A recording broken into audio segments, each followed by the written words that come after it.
Okay, so today we are going to discuss a report, Wechsler Intelligence Scale for Children, assessment ordered for Jane by her treating psychologist for some academic struggles.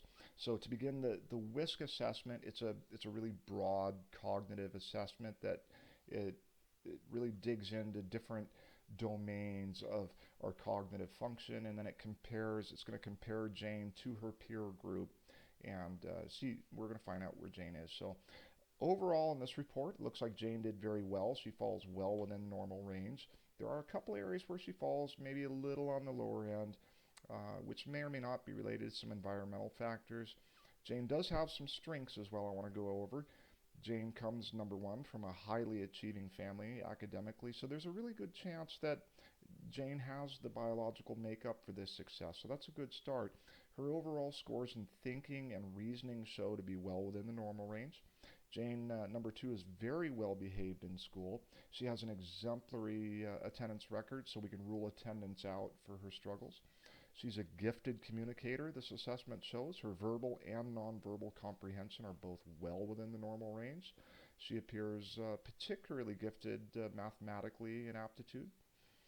So as far as weakness, Jane does seem to struggle kind of across the board, which is actually a good thing, I think, because this suggests maybe the struggle is more external. So Jane, it looks like maybe she struggles with some visual impairment. Potentially she might benefit from a meeting with her optometrist to look into that. It looks like maybe some of her mental processing is a little bit sluggish, which could maybe point back to the visual impairment. Although now, and during this assessment, although Jane did appear alert and oriented, Jane's parents might look into learning more about the side effects of some of the allergy medication, as this could also point back to some of that sluggishness. Overall, again, Jane appears right on track when compared with her peer group, so that's great news.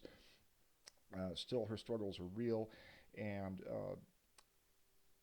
Jane does come in on the lower end of normal range. That's still normal for her working memory, and this could maybe point back to the allergy medicine or the visual impairment perhaps. So again, her mental processing does seem a little bit sluggish, and that could point back to visual impairment still again.